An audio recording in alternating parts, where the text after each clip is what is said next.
महाकुंभ के दूसरे और सबसे बड़े पर्व मौनी अमावस्या पर ब्रह्म मुहूर्त से पूर्व मंगलवार की देर रात लगभग 1:30 बजे के आसपास संगमनूस पर भगदड़ मच गई। हादसे में घायल 90 श्रद्धालुओं को अस्पताल भेजा गया। इनमें 30 की मौत भी हो गई। मृतकों में 25 की शिनाख्त हो सकी है, जबकि 5 अभी भी अज्ञात हैं। ये जानकारी बुधवार देर शाम हुई प्रेस कॉन्फ्रेंस में डीआईजी वैभव कृष्ण और मेलाधिकारी विजय किरण आनंद ने दी। महाकुंभ के पहले दिन से लेकर अब तक हर दिन आम माघ मेलों की मकर संक्रांति या वसंत पंचमी जैसा माहौल दिखा।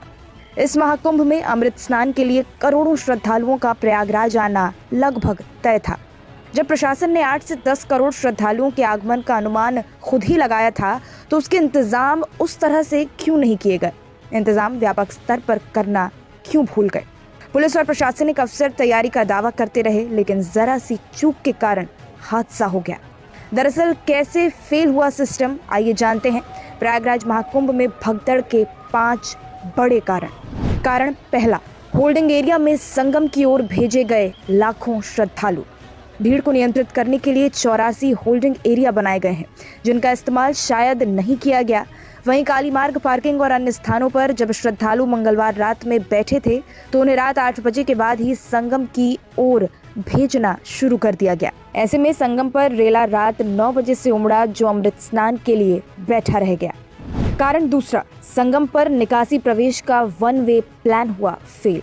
हर स्नान के लिए 1 वे प्लान बनाया गया था, यानी काली सड़क से त्रिवेणी बांध पार कर संगम अपर मार्ग से श्रद्धालु संगम नोट जाएंगे और अक्षय वट मार्ग से त्रिवेणी बांध के रास्ते त्रिवेणी मार्ग से बाहर निकालना था। लेकिन ये प्लान फेल दिखा। अक्षय वट मार्ग बहुत कम लोग गए, संगम अपर मार्ग पर लोगों का आना जाना बना रहा। कारण 3, पांटून पुलों को बंद रखने के कारण बेकाबू हुई भीड़। मेला क्षेत्र में 30 पांटून पुलों का निर्माण इसलिए किया गया कि आवागमन सुगम हो, लेकिन 12 से 13 पांटून पुलों को हमेशा बंद रखा गया। ऐसे में झूसी की ओर से अगर कोई संगम आता है तो कई किलोमीटर उसे चलना होता है। अधिकांश बुजुर्ग यात्री थक जाते हैं, जो संगम नोच पर काफी देर बैठे रह जाते हैं। इससे संगम पर भीड़ जमा होती रही।